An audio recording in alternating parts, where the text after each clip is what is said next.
ನಮಸ್ಕಾರ ಸ್ನೇಹಿತರೆ. ನರೇಂದ್ರ ಮೋದಿ ಸ್ಟೇಡಿಯಂನಲ್ಲಿ ನಡೆದ ಹೈ ವೋಲ್ಟೇಜ್ ಪಂದ್ಯದಲ್ಲಿ ಅಪಾಯಕಾರಿ ಸನ್ರೈಸರ್ಸ್ ಹೈದರಾಬಾದ್ ತಂಡವನ್ನು 7 ವಿಕೆಟ್ಗಳಿಂದ ಮಣಿಸುವಲ್ಲಿ ಶುಭ್ಮನ್ ಗಿಲ್ ಸಾರಥ್ಯದ ಗುಜರಾತ್ ಟೈಟನ್ಸ್ ತಂಡ ಯಶಸ್ವಿಯಾಯಿತು. ಟಾಸ್ ಗೆದ್ದ ಸನ್ರೈಸರ್ಸ್ ಹೈದರಾಬಾದ್ ತಂಡ ಬುರ್ತ್ ಮೊತ್ತ ಲೆಕ್ಕಾಚಾರದಲ್ಲಿ ಮೊದಲು ಬ್ಯಾಟಿಂಗ್ ಆಯ್ಕೆ ಮಾಡಿಕೊಂಡಿತು. ಆದರೆ ತಂಡದ ಯಾವ ಬ್ಯಾಟರ್ ಕೂಡ ದೊಡ್ಡ ಇನ್ನಿಂಗ್ಸ್ ಆಡಲೇ ಇಲ್ಲ. ಅಭಿಷೇಕ್ ಶರ್ಮಾ 29, ಹೆನ್ರಿಚ್ ಕ್ಲಾಸೆನ್ 24, ಶಹಬಾಜ್ ಅಹ್ಮದ್ 22 ಮತ್ತು ಅಬ್ದುಲ್ ಸಮದ್ 29 ರನ್ ಗಳಿಸಿದರು.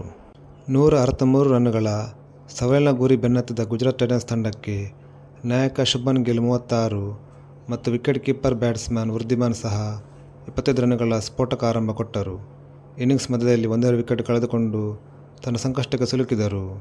ಸಾಯ್ ಸುದರ್ಶನ್ 45 ರನ್ ಮತ್ತು ಡೇವಿಡ್ ಮಿಲ್ಲರ್ 44 ರನ್ಗಳ ಜವಾಬ್ದಾರಿಯುತ ಬ್ಯಾಟಿಂಗ್ ನಡೆಸಿ ಇನ್ನು 5 ಎಸೆತಗಳು ಬಾಕಿ ಇರುವಾಗಲೇ ತಂಡವನ್ನು ಜಯದ ದಾರಿ ತಲುಪಿಸಿದರು.